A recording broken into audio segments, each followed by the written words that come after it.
Welcome to investment guys. मेरा नाम है अमरजीत और एक बार मैं फिर से हाजिर हूँ विद सम स्विंग स्टॉक्स जो कि हम वीकली लेकर आते हैं हर बार आपके लिए, जिनको आप अपने रेडार पर रख सकते हैं for next couple of week और मंथ्स। ठीक है, जैसा कि आप सबको पता है कि हम हर वीडियो में एक रॉकेट स्टॉक भी मेंशन करते हैं जो कि हमने पिछले किसी वीडियो में मतलब कि 1 महीने 2 महीने 3 महीने 4 महीने या कुछ वीक पहले डिस्कस किया होता है और वो अच्छा रिटर्न देता है। ठीक है, तो आज का हमारा रॉकेट स्टॉक है मोतीलाल ओसवाल फाइनेंस का। ठीक है, आपके सामने चार्ट खुला हुआ है, आपको दिख रहा है। इसमें मैं थोड़ा सा इधर स्लाइड कर देता हूँ। इस तरह से ज्यादा कितना टाइम आप देख लो, 23 मार्च है और 27, तो सिर्फ 1 महीने के टाइम फ्रेम में इसने हमें 59.45% तक का रिटर्न दिया है। ये काफी सिंपल, इसका मैंने डिस्कस किया था 1 महीने पहले। और अगर मैं आपको मेंशन करना चाहूँ तो इसमें मैंने भी ट्रेड लिया था और मैं थोड़ा पहले एग्जिट हो गया था, इतना नहीं मिल पाया था मुझे मतलब कि मूव कैप्चर करने को। तो काफी बढ़िया इसमें रिटर्न देखने को मिला है और इसी तरह से हम हमेशा डिस्कस करते रहते हैं, हर रॉकेट स्टॉक काफी अच्छे मिलते रहते हैं।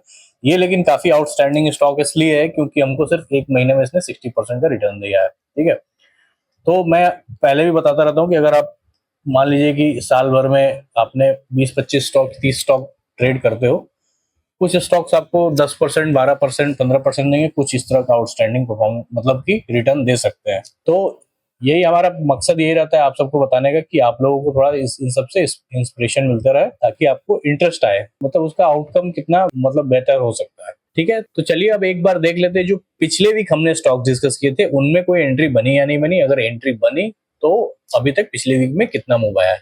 वैसे एक वीक का मूव मैं हमेशा बोलता हूँ कोई मैटर नहीं रखता, और किसी में अगर एंट्री नहीं बनी वो भी मैटर नहीं करता क्योंकि हम लोग स्विंग ट्रेडिंग कर रहे हैं। ठीक है, हम लोग किसी में होता है क्या, मैंने क्या बोला था कि जब हमारा बेस जो हमारा बेस चार्ट होता है जिसके बेसिस पे ज्यादा स्ट्रक्चर हम समझते हैं, वो अगर हमारा मंथली है और वीकली का कैंडल फॉलो कर रहे हैं हम, ठीक है, तो फिर हम हमारा जो मतलब वेटिंग पीरियड है या कि कभी एंट्री लेने के लिए भी या होल्ड करने के लिए भी, वो फिर मतलब होल्ड करने के लिए तो इवन मंथली होना चाहिए। अगर अदरवाइज हमको जो कैंडल अगर हमको वीकली फॉलो करें तो हमको वीकली का ही कैंडल फॉलो करना पड़ेगा। ठीक है, तो चलिए देखते हैं पिछले वीक के स्टॉक्स कैसे रहे, हमारा क्या परफॉर्मेंस रहा उनका। तो पिछले वीक जो हमने फर्स्ट स्टॉक डिस्कस किया था वो था प्रीकॉर्ट लिमिटेड का। इसमें हमारा जो स्ट्रक्चर था, चार्ट स्ट्रक्चर, वो हम बेसिकली मंथली का फॉलो कर रहे थे। ठीक है, मंथली में इसमें ब्रेकआउट देखने को मिला था और वीकली में हम कैंडल को फॉलो कर रहे थे। तो हमारा जो मैंने बोला था कि आप अगर एंट्री लोगे भी तो आपको वीकली के कैंडल पे ही लेना है, और जैसा मैंने बताया था ठीक उसी टाइप का कैंडल इसमें बना हुआ है। ठीक है, तो ये वीक कंप्लीट हो चुका है, आपको एक ब्रेकआउट होके कैंडल मिल गया है। ठीक है, और वो कैंडल से लेके पिछले वीक से अभी तक लगभग 10% तक का ऊपर गया है प्राइस। ठीक है, तो इस वीक आप इसमें एंट्री ले सकते हो नेक्स्ट वीक जब भी मार्केट खुलता है। और जैसे कि आपको पता है कि हमारा जो बेस टाइम फ्रेम है वो मंथली है, तो आपका जो होल्डिंग पीरियड वो भी मंथली होना चाहिए। अगर आपको इसमें अचानक से बहुत तेजी से मतलब बड़ा मूव आ जाता है तब तो वेल एंड गुड है, अदरवाइज आपको थोड़ा वेट करना चाहिए। ठीक है, क्योंकि अगर हम मंथली की बात कर रहे हैं तो हमको थोड़ा वेटिंग पीरियड रखना पड़ेगा। चलिए नेक्स्ट स्टॉक देखते हैं। नेक्स्ट स्टॉक भी हमारा कुछ सिमिलर ही था। उसका जो अगर हम टाइम फ्रेम की बात करें तो उसमें भी हमने मंथली टाइम फ्रेम फॉलो किया था और फिर वीकली वीकली हमारा कैंडल फॉलो करना था। चार्ट हमको मंथली फॉलो करना था और कैंडल हमको वीकली फॉलो करना था। जिसमें हमको क्या दिखता है कि इस वीक इसमें एक कैंडल बनी हुई है जिसका 50% अगर आप ऊपर से देखोगे तो इसमें ऊपर का वीक बना हुआ है। तो इसके लिए हमको क्या देखना होता है कि ये जो वीक होता है ना, मोस्ट ऑफ द टाइम क्या होता है कि ये एक पुल बैक बन रहा होता है। जैसे एक वीक में प्राइस ऊपर गया, एक हाई बनाया, फिर थोड़ा सा पुल बैक बनाता है। ये पुल बैक है या सच में बहुत स्ट्रॉन्ग प्रेशर आया था सेलिंग। तो इसके लिए हमको छोटे टाइम फ्रेम जैसे लेट्स से कि 1 आवर पे हम जाके देख सकते हैं इस चीज को। तो 1 मिनट में आपको दिखाना भी चाहूंगा इसको 1 आवर पे इसका चार्ट कैसा दिख रहा है। इसमें वही चीजें दिख रही है जो मैं बता रहा था। इसमें जो नीचे आ रहा है ये प्राइस, ये देख रहे हो आप, नीचे ऊपर से जाते समय, नीचे से ऊपर जाते समय इसमें वॉल्यूम दबा के आया है। ठीक है, लेकिन जब ये प्राइस ऊपर से नीचे आ रहा है एक पुल बैक बना रहा है छोटे टाइम फ्रेम पे, जो कि हमको एक ऊपर से अपर वीक टाइप का दिखने को मिल रहा है वीकली टाइम फ्रेम पे। ध्यान से सुनिएगा, वो जो है उसको हम कैसे पता चले कि भाई ये सेलिंग प्रेशर है। और हमने क्या पढ़ा है, हमने पढ़ा है कि भाई अगर ऊपर का विक बहुत बड़ा हो, 50% से ज्यादा हो, तो ऊपर से बहुत सेलिंग प्रेशर है और वहां पे फिर प्राइस वहां से नीचे आता है। सिंपल अगर देखें तो सिंपल डेफिनेशन ऐसी होती है, लेकिन अगर आप उसको और उसका ऑपरेशन कर दो, उस कैंडल का, वीकली कैंडल का ऑपरेशन करके हमने अंदर खोल के देखा, तो 1 आवर का कैंडल हम क्या देखते हैं कि उस पर जब प्राइस ऊपर से नीचे आ रहा है तो वो इस तरह से उसमें वॉल्यूम कम होता जा रहा है। ठीक है, तो उसका मतलब क्या हुआ कि इसमें ये पुल बैक है, सिंपल पुल बैक, और यहाँ से इसमें नीचे जाने का कोई टेंडेंसी नहीं दिख रहा, ये यहाँ से फिर ऊपर जाएगा। तो यही सही जगह है, ये जो एरिया आपको दिख रहा है यहाँ पे, ये सही जगह है एकदम से आपको ट्रेड लेने के लिए। ठीक है, हमने 1 आवर का चार्ट खोल रखा है, आपको वीकली का लेना है। ठीक है, तो आप नेक्स्ट वीक आराम से आग मूंद के एंट्री ले सकते हो। और स्टॉप लॉस सबको पता है कि हम 20 EMA का लो रखते हैं, ट्रेलिंग स्टॉप लॉस 20 EMA। अगर बहुत किसी को बहुत लंबा टाइम होल्ड करके चलना हो, सोच रहा हो कि मैं बड़ा मूव लेके जाऊं और बार बार मैं ट्रेड ना करूं, तो 50 EMA। ठीक है, क्योंकि 50 EMA का अगर नीचे ब्रेकडाउन हो गया, मतलब उसका क्लोजिंग हो गया किसी भी वीकली टाइम फ्रेम पे, जिस भी टाइम फ्रेम के कैंडल पे लिया है उसी टाइम फ्रेम पे एग्जिट भी होगा। तो अगर वीकली टाइम फ्रेम पे आपका आपने एंट्री ली है, जैसे मान लीजिए हमारा राजा वाला एग्जांपल हम ले रहे हैं, तो इसका वीकली टाइम फ्रेम पे आप 20 EMA का लो और 50 EMA का लो लगाएंगे। और अगर आपको लंबा टाइम लेके चलना है तो 20 EMA इन केस ब्रेक हो जाता है फिर भी आप होल्ड करके चलिए, अगर वो 50 EMA के ऊपर है। अगर 50 EMA इन केस कभी ब्रेक हो जाता है तो समझ लीजिए कि थोड़ा सा उसमें उसका जो सेंटीमेंट है मार्केट का चेंज हो रहा है, अब नीचे आ सकता है, सीधी सी बात। तो यही था। अब नेक्स्ट स्टॉक देख लेते हैं। अगला स्टॉक है हमारा, जो पिछले वीक हमने डिस्कस किया था, वो है एस्ट्रा माइक्रोवेव का।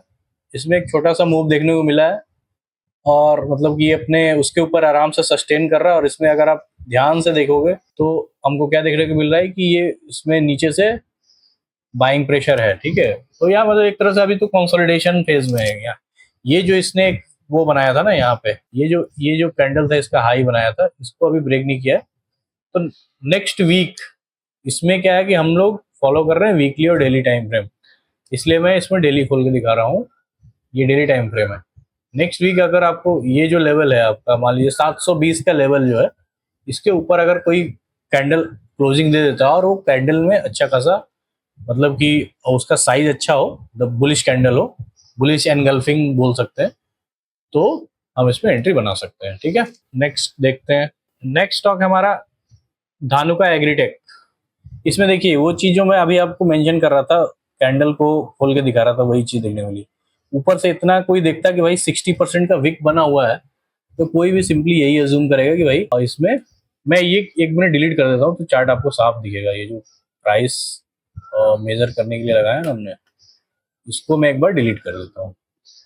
तो इससे क्या लग रहा है कि ये विक जैसा लग रहा है, कंफ्यूजन ना रहा है। अभी हमको सही दिख रहा है चार्ट। मैंने क्या बोला कि देखिए ऊपर से अगर ऐसे दिखे तो हमेशा ऐसा नहीं है कि सेलिंग प्रेशर हो। यहाँ तो आप देखोगे तो 60% का विक है, इसका जो ऊपर का विक है वो 60% ऑफ द कैंडल है, लेकिन फिर भी वहां से फिर ऊपर गया है। तो क्यों गया है आपको बताया था मैंने कि अगर हम 1 आवर का चार्ट पे देखोगे हमें पता चलेगा कि ये एक पुल बैक था। ठीक है, तो वहां पे उसके बाद ये जब वीक बन गया तो इसके बीच में कंसोलिडेशन भी हुआ, ये एरिया कंसोलिडेशन हुआ और ये फिर दोबारा अपने हाई के पास पहुंच गया प्राइस। तो इसमें भी अभी एंट्री बनाई जा सकती है। ठीक है, नेक्स्ट स्टॉक देखते हैं। लास्ट स्टॉक था हमारा इलेक्ट्रॉन इंजीनियरिंग का। इसमें हमको सिंपल सिंपल सा दिख रहा है कि यहाँ पे ब्रेकआउट हुआ और तब से लेके अभी तक इसमें एक और रीटेस्ट कंसोलिडेशन जो बोलना चाहे आप बोल सकते हो, लेकिन वही चल रहा है। एक पुल बैक बन रहा है, ऊपर ओपनिंग देके नीचे प्राइस आ रहा है और जैसे जैसे प्राइस आ रहा है वॉल्यूम में मोमेंटम लूज हो रहा है। ठीक है, प्राइस में भी मोमेंटम लूज हो रहा है, वॉल्यूम में भी लूज हो रहा है। इसी लेवल पे अगर आपको next week daily time frame पे एक आपको बुलिश कैंडल देखने को मिलती है तो आप इसमें एंट्री बना सकते हो। ठीक है, चलिए अब इस वीक हमारे कौन कौन से स्टॉक्स हैं उनको देख लेते हैं। तो इस वीक के लिए जो सबसे पहला स्टॉक हमारे लिस्ट में है वो है इंजीनियर्स इंडिया का। इसमें हमको क्या देखने को मिल रहा है, इसमें एक अप ट्रेंड है, हायर हाई हायर लो बन रहा है। एक हायर लो के बाद यहाँ पे इसको एक सपोर्ट था, सपोर्ट के बाद ये फिर से वापस ऊपर उठना शुरू किया है। तो इसका कंफर्मेशन कब होगा कि ये एक्चुअल में अब ये ऊपर जाना चाहता है, इसका सपोर्ट हिट करने के बाद जब ये ट्रेंड लाइन जो है, जब ये इसका पुल बैक था उसका जो ट्रेंड लाइन था उसका ब्रेकआउट किया है। ये हम वीकली टाइम फ्रेम पे बात कर रहे हैं, अगर आपको कंफ्यूजन ना हो इसलिए बता रहा हूँ। उसको ब्रेकआउट किया और वो जो ब्रेकआउट हुआ है वो काफी अच्छे वॉल्यूम के साथ हुआ है। आपको ये समझना होगा, ठीक है। वॉल्यूम उसमें है, ठीक है।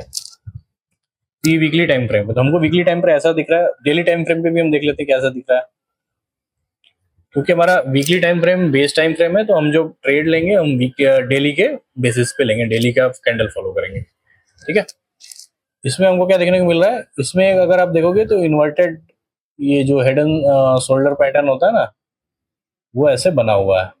और इसका जो एक यहाँ पे रेजिस्टेंस था उसका काफी स्ट्रॉन्ग ब्रेकआउट हुआ है, और उस ब्रेकआउट में लास्ट डे जो भी फ्राइडे को क्लोजिंग हुई है, वॉल्यूम भी काफी हाई था। ये बहुत अच्छे अच्छे सिग्नल्स हैं, क्योंकि देखिए एक टाइम फ्रेम पर अगर कोई चीज फॉलो करते हो आप, मान लीजिए आप head and shoulder he follow कर रहे हो, और अगर आप डेली पे फॉलो कर रहे हो, आपको कॉन्टेक्स्ट ही नहीं है कि वीकली पे क्या चल रहा है, मंथली पे क्या चल रहा है। अगर आप वीकली देख लो तो आपको मंथली को कुछ कुछ आइडिया हो जाएगा, बट अगर आप डेली देखोगे तो जरूरी नहीं है कि आपको वीकली का आइडिया हो, क्योंकि टाइम फ्रेम में थोड़ा ज्यादा अंतर आ जाता है। तो मैं ये कह रहा था कि अगर आप केवल हेड एंड शोल्डर के पैटर्न पे ट्रेड लेते हो तो वो शायद काम करे ना करे, कर भी सकता है, ऐसा नहीं है। लेकिन जब हमको हमारा सबसे पहला कंफर्मेशन क्या था, हम टॉप डाउन एनालिसिस कर रहे थे, हमने वीकली पे देखा कि भाई वीकली पे एक पुल बैक बना था, और उस पुल बैक का जो ट्रेंड लाइन था, ठीक है, जो नीचे जो डाउन स्विंग बन रहा था उसका उसका जो ट्रेंड लाइन था वो ब्रेक हो गया है, ठीक है। और जब हमने डेली टाइम फ्रेम पे देखा तो वो दिखा कि जो वो जो एक ब्रेकआउट हुआ है, साथ ही साथ उसमें एक और पैटर्न दिख रहा है डेली टाइम फ्रेम, वो है हेड एंड शोल्डर का, इन्वर्टेड हेड एंड शोल्डर, और उसका भी ब्रेकआउट हो गया, उसका जो नेक लाइन है उसका ब्रेकआउट हो गया है। तो कंफर्मेशन मिल गया, और वॉल्यूम भी कंफर्मेशन है सबसे बड़ा। तो इस तरह से ही ट्रेड बनते हैं, कोई एक चीज करके ट्रेड नहीं हो पाता, ठीक है। मतलब उसका आप कह सकते हो कि क्रेडिबिलिटी ज्यादा नहीं रहेगा अगर आप केवल एक पैटर्न के बेसिस पे चले जाओ कि हाँ ये पैटर्न है और एक ही टाइम फ्रेम पे है, तो जरूरी नहीं है कि वो काम करेगा। काम करता भी है, क्योंकि ये प्रोबेबिलिटी की चीज है। मैं ये नहीं कर रहा हूँ कि हमेशा काम नहीं करेगा, काम कर सकता है, बट जरूरी नहीं है, ठीक है। चलिए अब नेक्स्ट देखते हैं। और आपको सबको पता है, मैं बार बार रिपीट नहीं कर रहा हूँ कि हमको स्टॉप लॉस कैसे लगाना है, ट्रेलिंग स्टॉप लॉस कैसे लगाना है, ठीक है। क्योंकि ये आपको थोड़ा सा खुद का भी मतलब कि दिमाग लगाना पड़ेगा। अगर किसी को नहीं समझ में आ रहा, आप मेरी जो स्विंग स्टॉक्स की वीडियो है उसको पिछली वीडियोस भी देखिए, हर वीडियो में बताता हूँ। तो थोड़ा आपको एफर्ट डालना पड़ेगा, ठीक है। बहुत मतलब बहुत सारे कमेंट्स ऐसे भी आते हैं कि आपने टारगेट नहीं बताया, स्टॉप लॉस नहीं बताया। तो हम तो यहाँ लर्निंग वीडियो बना रहे हैं, कोई टिप्स नहीं दे रहे हैं कि आज टारगेट इतना है, स्टॉप लॉस इतना है, इतने पे निकल जाना और इतने पे तुमको टारगेट अचीव हो जाएगा। वो चीज टिप्स में होती है, ठीक है। हम तो आपको स्टॉक्स का जो भी चार्ट स्ट्रक्चर है वो समझा रहे हैं और बता रहे हैं किस तरह से आप एंट्री बना सकते हो, अगर वो एंट्री अगर आप बनती हुई मिलती है तो, ठीक है। तो आपको डिफरेंस समझना है उस चीज के, क्योंकि सेबी की भी काफी स्ट्रिक्ट गाइडलाइंस है इसको लेकर। तो जो हमारा नेक्स्ट स्टॉक है वो है कावेरी सीड कंपनी, ठीक है। इसमें हमको जो चार्ट पैटर्न देखने को मिल रहा है वीकली है ये, कि एक बेस फॉर्मिंग पैटर्न मिल रहा है कि भाई ये पुल बैक बनाया और फिर से वापस जाके एक वी शेप रिकवरी के साथ ऊपर चला गया है। और इसका जो प्रीवियस हाई था उसको काफी स्ट्रांगली ब्रेक किया, काफी स्ट्रांग ब्रेकआउट है प्राइस का। और साथ ही साथ इस वीक में जो आप देखोगे तो वॉल्यूम का भी मतलब जो वॉल्यूम है काफी ज्यादा है, वॉल्यूम का भी अच्छा खासा सपोर्ट है और प्राइस भी ऊपर जा रहा है। तो इसी तरह का ब्रेकआउट हमेशा काम करता है। अगर आपको कमजोर ब्रेकआउट देखने को मिल रहा है तो हो सकता है ज्यादा मतलब उसका मतलब की प्रोबेबिलिटी काफी कम रहता है सक्सेसफुल होने का। अगर आपको इस तरह का ब्रेकआउट मिल रहा है जो कि काफी बड़ा कैंडल हो, उसमें वॉल्यूम भी सपोर्ट कर रहा हो, उसी तरह के ब्रेकआउट आपको ज्यादा सक्सेसफुल होने के चांसेस रहते हैं। हमको वीकली का चार्ट दिख गया, ठीक है। अब हमको देखना है कि हम डेली लेवल पे कैसे एंट्री बनाएंगे। तो डेली लेवल पे भी हमको ये दिख रहा है कि ये अभी मतलब तुरंत ये ब्रेकआउट करके ऊपर गया है, ठीक है। तो ऐसा होता है, देखिए इसका अगर देखा जाए तो अभी जो इमीडिएट जो इसका सपोर्ट था यहाँ पे था, और यहाँ से ये काफी ऊपर उठ चुका है। तो चांसेस ये भी है कि अब थोड़ा सा इसमें एक रिट्रेसमेंट आ सकता है। तो हम चाहे तो वेट कर सकते हैं कि इसमें जब रिट्रेसमेंट आए और ये इस लेवल के अराउंड कहीं, या कि उसका रिट्रेसमेंट मतलब स्टॉप हो इधर कहीं, ये जो इसका रेजिस्टेंस है, तो वहां पे जब वो दोबारा से ऊपर जाने के लिए रेडी होगा तो हम एंट्री लेंगे। अदरवाइज अगर किसी को लग रहा है कि नहीं मैं एंट्री ले लेता हूँ, मैं तब तक वेट नहीं करूंगा, फिर आपको 50 EMA को या 20 EMA का जो लो है उसको as a trailing stop loss लेके चलना पड़ेगा, कि उसके नीचे वो प्राइस मतलब नीचे ब्रेकडाउन ना करे उसका जो लेवल है, ठीक है। तो आप चाहे तो इंस्टेंट एंट्री ले लो, तो फिर आपको मतलब अपना ट्रेल करके चलना पड़ेगा मूविंग एवरेजेस के साथ। अदरवाइज आप वेट करिए, दोनों कर सकते हैं। देखिए, क्योंकि डायरेक्शन सब कुछ सही है, बड़े टाइम फ्रेम मतलब कि सपोर्ट कर रहे हैं, तो चांसेस फेलियर के काफी कम होते हैं। फिर भी हमारे पास एक सेफ्टी नेट रहता है जो कि मूविंग एवरेजेस है। दोनों है, दोनों तरह के मैंने बता दिया है। किसी को अगर बहुत ज्यादा एग्रेसिवली ट्रेडिंग करना हो तो 20 MA यूज करे, थोड़ा बहुत आराम आराम से करना हो तो 50 MA को लेके चले, क्योंकि 50 MA के फिर नीचे अगर प्राइस क्लोजिंग कर देता है तो फिर उसमें एक निगेटिव ट्रेंड आने की टेंडेंसी ज्यादा रहती है। ठीक है, हर वीडियो में मैं ये रिपीट करता हूँ। आई थिंक कि मुझे ये लगता है कि हर वीडियो में कोई दो चार नए लोग देख रहे होते हैं, इसलिए मैं हर वीडियो में इसको रिपीट करता रहता हूँ। तो ठीक है, आई थिंक कि ये क्लियर है। अब हम नेक्स्ट स्टॉक देख लेते हैं। नेक्स्ट स्टॉक है हमारा आइनॉक्स विंड एनर्जी। ठीक है, ये हमारा इसका वीकली चार्ट खुला हुआ है सामने में।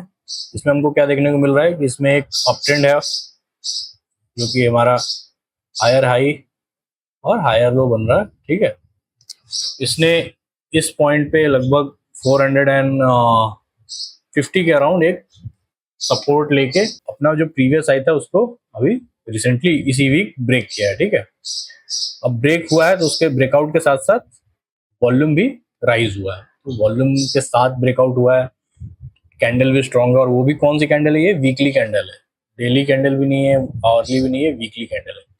तो जितना बड़े टाइम फ्रेम की कैंडल होती है उतना उसकी जो रिलायबिलिटी रहती है, क्योंकि वीकली कैंडल बड़ी कैंडल बनना बहुत बड़ी बात है। एक हफ्ते के बायर और सेलर के टकराव के बाद जो जीतता है वही वो कैंडल बनाता है। अगर आपको रेड कैंडल दिख रही है तो समझिए कि सेलर जीते थे, अगर ग्रीन कैंडल दिख रही है तो बायर जीते थे। डेली पे थोड़ा बहुत चल जाता है, ठीक है, लेकिन वीकली थोड़ा बड़ी बात हो जाती है। तो अचानक से रेड नहीं बन सकती अगर प्राइस अप ट्रेंड में है और मतलब नीचे से ऊपर जा रहा है, जैसे कि हमने रॉकेट स्टॉक में देखा। वो धीरे धीरे उसमें मोमेंटम आते गए और वीकली कैंडल आपको सारी ग्रीन दिखेंगी। डेली पे आपको कभी कभी रेड दिख सकता है, लेकिन वीकली थोड़ा बनना मतलब बड़ी बात होती है। अगर बनेगी भी तो बहुत छोटी, मतलब इस टाइप की है जहाँ की प्राइस कहीं गया ही नहीं, ना ऊपर गया ना नीचे। अगर इसका क्लोजिंग आप समझ पा रहे हो, ये तो डेली है टाइम फ्रेम, इसको अगर आप देखोगे तो प्राइस कहीं नहीं गया। ये जो इसका हाई है और इसका जो ये लो है, इसी रेंज में रह गया है। ठीक है, तो इस तरह के रेड कैंडल की बात नहीं कर रहा हूँ मैं, ऐसा कर रहा हूँ कि जो डिसाइड करेगी प्राइस इधर से उधर होगा। खैर, हम अपने टॉपिक पे वापस आते हैं। तो इसमें ये अभी जस्ट इसमें भी ब्रेकआउट हुआ है, बहुत ज्यादा ऊपर गया नहीं है। ठीक है, अगर लेकिन अगर आप इससे देखोगे, अगर आप अपने इसके प्रीवियस सपोर्ट के पर्सपेक्टिव से देखोगे तो यहाँ से यहाँ तक काफी बड़ा मूव आ चुका है, एक बड़ा सा अपस्विंग बना है। तो मोस्ट प्रोबेबली ये भी हो सकता है कि यहाँ पे एक मतलब छोटा सा एक पुल बैक आ इसके नीचे चला जाए, और एक जैसे आप बोलते हैं ना वो वाला pattern, cup and handle pattern, तो वो भी बन सकता है। थोड़ा माफ कीजिएगा, आज थोड़ा मेरा मतलब पेन को लेके थोड़े टेक्निकल इश्यूज हैं, तो मैं ठीक से ड्रॉ नहीं कर पा रहा हूँ, तो उसके लिए अगर मेरी तरफ से एक अपॉलॉजी है। ठीक है, तो आपको पहले पता होगा, पहले की वीडियोस में मैं थोड़ा अच्छे से ड्रॉ करता हूँ, अभी इसमें कुछ प्रॉब्लम आ गया तो दिक्कत हो रहा है। मैं इसको नेक्स्ट वीडियो में आई थिंक नहीं होना चाहिए। तो इसे हो सकता है कि कप एंड हैंडल पैटर्न बना के ऊपर जाए, तो इसमें एक आपको वेट करना चाहिए कि आइदर ये 660 का लेवल को ब्रेक कर दे, मतलब ये जो लास्ट आपको रेड कैंडल दिख रही है, इसको इसके हाई के ऊपर एक ग्रीन कैंडल क्लोजिंग दे तो आप एंट्री कर सकते हो। अदरवाइज हो सकता है कि अभी इसमें एक दो रेड कैंडल और बने, तो जैसा होगा आपको वेट करना होगा। ठीक है, उसी कैंडल के हिसाब से आपकी एंट्री बनेगी। चलिए नेक्स्ट स्टॉक देखते हैं। अगला स्टॉक है हमारा कंटेनर कॉर्पोरेशन का, कॉनकोर बोलते हैं इसको। इसमें हमारा वीकली टाइम फ्रेम खुला हुआ है और हमको दिख रहा है काफी मतलब सिंपल और क्लीन एंड क्लियर मतलब कि चार्ट पैटर्न है कि उसका हाई ब्रेकआउट हो गया, अप ट्रेंड में ऑलरेडी है। और ये जो ब्रेकआउट है काफी स्ट्रॉन्ग ब्रेकआउट है, बड़ा कैंडल बना और उसको वॉल्यूम भी काफी बड़ा है। ठीक है, कैंडल के कंपैरिजन में वॉल्यूम भी सपोर्ट कर रहा है। तो ये तो हमारा वीकली। अब इसको डेली पे हम देखते हैं और एंट्री समझते हैं कि कैसी होनी चाहिए। तो हमको देखने को क्या मिल रहा है कि लास्ट डे जो इसका कैंडल बना है काफी बड़ा कैंडल था इसका, अगर हम देखें लगभग 6.5% का कैंडल था ये। तो ये भी अच्छा खासा ऊपर जा चुका है। अगर आपको ऐसा बड़ा कैंडल बनता है तो मोस्ट प्रोबेबली इसके बाद थोड़ा सा कंसोलिडेशन आता है। तो अगर आप चाहो तो रीटेस्ट का वेट कर सकते हो कि ये पॉइंट जो है ये जो हमारा यहाँ से हो सकता है कि ऐसे ऐसे करके प्राइस यहाँ है और यहाँ पे आपको एक ग्रीन कैंडल देखने को मिले तो आप एंट्री ले सकते हो। अदरवाइज अगर आप तुरंत एंट्री लेना चाहते हो, आपको लगता है कि अरे हो सकता है चांस मिले ना मिले, तो भी आप एंट्री ले सकते हो। फिर आपको ट्रेलिंग स्टॉप लॉस यूज करना होगा 20 या 50 वो आपके ऊपर है। 20 अगर आप यूज करते हो तो बहुत ज्यादा वो बहुत स्ट्रॉन्ग अप ट्रेंड होगा तभी अच्छा काम करता है। अगर नॉर्मल हेल्दी ट्रेंड है तो 50 भी चलता है, ठीक है, कोई दोनों में से कोई यूज कर सकते। अगर 20 ब्रेक हो गया और 50 के ऊपर है तो चल जाएगा काम। 50 के नीचे ब्रेक नहीं होना चाहिए बस। आई थिंक ये काफी क्लियर था, क्योंकि एक ही चीज को अलग अलग तरीकों से समझाना होता है। चलिए नेक्स्ट स्टॉक देखते हैं। अगला स्टॉक है हमारा बायोकॉन। ठीक है, बायोकॉन में हमको क्या देखने को मिल रहा है कि इसमें काफी वीकली लेवल पे काफी बड़े कैंडल के साथ एक ब्रेकआउट हुआ और वो ब्रेकआउट को सपोर्ट मिला है वॉल्यूम का, काफी हैवी वॉल्यूम के साथ ब्रेकआउट हुआ है। तो यहाँ तो हमको स्ट्रक्चर इसका क्लियर है, सिमिलर स्ट्रक्चर है, अप ट्रेंड में है और ब्रेकआउट हुआ है। ठीक है, अब हम जाके डेली टाइम फ्रेम पे देखते हैं कि हमें एंट्री कैसे बनानी होगी। तो यहाँ पे हमको दिख रहा है कि इसमें भी जो ब्रेकआउट हुआ है लास्ट डे, एक डेली जो कैंडल बनी है, डेली कैंडल, वहीं से इसका कहानी चेंज हो गया है। यही इसी कैंडल ने ब्रेकआउट किया और यहीं पे वॉल्यूम भी सारा आया है। मतलब लास्ट क्लोजिंग जो फ्राइडे की थी वहीं पे सारा वॉल्यूम आया और वहीं से ब्रेकआउट हुआ। और हमको देखने को मिल रहा है कि इसमें छोटा सा पुल बैक भी ऑलरेडी आ चुका है। तो नेक्स्ट डे अगर आपको ग्रीन कैंडल एक क्लोजिंग करते हुए मिलती है, ठीक है, नेक्स्ट डे का कैंडल जो बनता है मंडे का वो ग्रीन कैंडल रहेगा, तो आप एंट्री बना सकते हो। अगर आप चाहो तो इंस्टेंट एंट्री भी बना सकते हो और अपना स्टॉप लॉस को आप ट्रेल कर सकते हो, जैसा कि मैं बताया 20 और 50 के थ्रू। तो काफी सिंपल है। हम लोग ज्यादातर दो ही टाइप के चार्ट पैटर्न्स यूज करते हैं अपने एनालिसिस में, तो धीरे धीरे आप लोगों को भी आइडिया हो गया होगा कि कैसे हमको ट्रेड करना होता है, कैसे एंट्री लगानी होती है, कैसे हमारा स्टॉप लॉस लगाना होता है। तो इस वीक की वीडियो में इतना ही था। आई होप कि आपको हमारा वीडियो अच्छा लग रहा है और आप लोगों को अगर कोई भी सजेशन हो, आप लोग कुछ अच्छा बोलना चाहते हो। बहुत कुछ लोगों कभी कभी कमेंट्स आते हैं कि हाँ हमने इस स्टॉक को ट्रेड करके इतने रुपए बनाए, ठीक है, वो आपकी मेहनत होती है, ठीक है, हमारा काम है आपको रास्ता दिखाना। तो वो आप मेंशन कर सकते हो, क्योंकि होता क्या है कि उससे बाकी लोगों को भी मोटिवेशन आता है। ठीक है, तो फिर मिलते हैं नेक्स्ट वीडियो में, तब तक के लिए धन्यवाद।